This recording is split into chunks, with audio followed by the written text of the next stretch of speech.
ఖమ్మం జిల్లా నీలకొండపల్లి మండల కేంద్రంలో ఖమ్మం జిల్లా మొట్టమొదటి ఎమ్మెల్యే సిపిఐ సీనియర్ నాయకులు కామ్రేడ్ కర్నాడి కృష్ణయ్య 27వ వర్ధంతి సందర్భంగా నివాళులర్పించారు। ఈ కార్యక్రమంలో CPI party, TRS party, Telugu Desam party మండల నాయకులు, కొత్తగూడెం ఎమ్మెల్యే కుండంనేని సాంబశివరావు మరియు సిపిఐ పార్టీ సీనియర్ నాయకుడు కర్ణాటక భానుప్రసాద్, బేగా హైత్రావు, సిపిఐ మండల party secretary Marisetti Venkateswararao, Nelakondapalli TRS party మండల అధ్యక్షుడు Unnam Brahmaiah, DCB director Nagabandi Srinivasarao, MD Wajid, SK Sattar, Telugudesam party Nelakondapalli పట్టణ అధ్యక్షుడు సీతారాం బాబు పాల్గొన్నారు।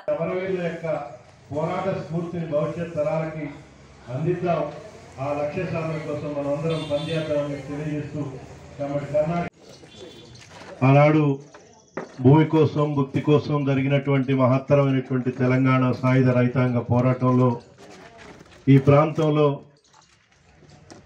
ఆ ఉద్యమంలో ఒక కీలక పాత్ర పోషించినటువంటి వ్యక్తి కామ్రేడ్ కర్ణాడి కృష్ణయ్య గారు।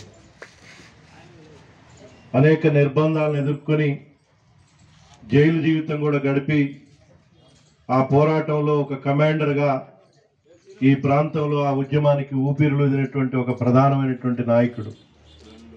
అందుకనే మొట్టమొదటి జరిగినటువంటి ఎన్నికల్లో ఖమ్మం నియోజకవర్గం నుంచి శాసనసభ్యుడిగా గెలుపొంది ఆ తర్వాత కూడా ఈ ప్రాంతంలో ముఖ్యంగా రైతాంగ సమస్యల మీద అనేకమైనటువంటి పోరాటాలు నిర్వహించి రైతాంగ సమస్యల పరిష్కారం కోసం కృషి చేసినటువంటి వ్యక్తి కామ్రేడ్ కృష్ణయ్య గారు। కమ్యూనిజం అనేది ఒకప్పుడు మధ్యలో అంటరాని సిద్ధాంతం చేయాలనుకున్నారు, అది ఎవరి వల్ల కాదని రుజువైంది। ఎందువల్లంటే మనిషికి సంబంధించిన సిద్ధాంతం ఇది, మనిషి కోసం పుట్టిన సిద్ధాంతం ఇది। మనిషి ఉన్నంతకాలం కమ్యూనిజం ఉంటుంది, ఇది ఈ సిద్ధాంతంతో మనం నడుద్దాం। ఆ విధంగా కృష్ణయ్య గారికి మనం ఘనమైన నివాళులు అర్పించుకుందాం।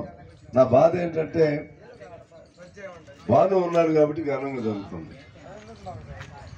చాలా మంది చూస్తున్నారు, కొడుకులు ఉన్న చోట జరుగుతుంది నాయకులకి, కొడుకులు లేని చోట ఏంటి పరిస్థితి, దాన్ని కూడా ప్లాన్ చేయాలి।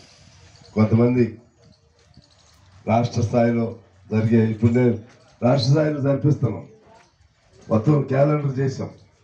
క్యాలెండర్లో రాష్ట్ర స్థాయిలో ఏ నాయకుడు పనిచేశారో వాళ్ళ వర్ధంతి ఖచ్చితంగా మన ఆఫీసులో ఫోటో పెట్టి చేపిస్తున్నాం। అట్లా జిల్లా స్థాయిలో కూడా ఎవరెవరు వర్ధంతి చేయాలో వాళ్ళు చేయాలి। మీరు మండల స్థాయిలో, తాలూకా స్థాయిలో కూడా గ్రామాల్లో పార్టీ కోసం మరణించిన వాళ్ళు ఉంటారు, వాళ్ళ పేర్లు కూడా తయారు చేసి వాళ్ళ కొడుకులు లేదా కుటుంబం పట్టించుకోకపోయినా ఒకవేళ లేని పరిస్థితుల్లో కూడా మనమే ఆ బాధ్యత మండల కేంద్రంలో జరిపి ఆ ఊరు వెళ్ళి, ఆ ఇంటికి వెళ్ళి, ఆ గ్రామంలో ఆ ఇంటికి వెళ్ళి వాళ్ళతో కొంచెంసేపు అక్కడ కూడా ఫోటోకు దండేసి వాళ్ళతో మనం గడిపి రావాలి। ఇది అనుబంధం। ఆ విధంగా మన పార్టీని నిరంతరం బతికించుకునే విధంగా చేయాలని కోరుతూ, నాకు సమయం ఇప్పటికే 2 నిమిషాలు అనుకుంది, బాగుంది మాట్లాడాను। నన్ను ప్రతి దానికి మా తమ్ముడు అంటే నాకంటే 2 ఏళ్ళు పెద్ద అయినా నాకు తమ్ముడే, మా బాను కొద్దిగా పెద్ద నాకంటే, అయినా కూడా బాధ్యతలుగా కానీ తమ్ముడే నన్ను పిలిచాడు, నా హేమంత్ కూడా పిలిచాడు, వారికి నేను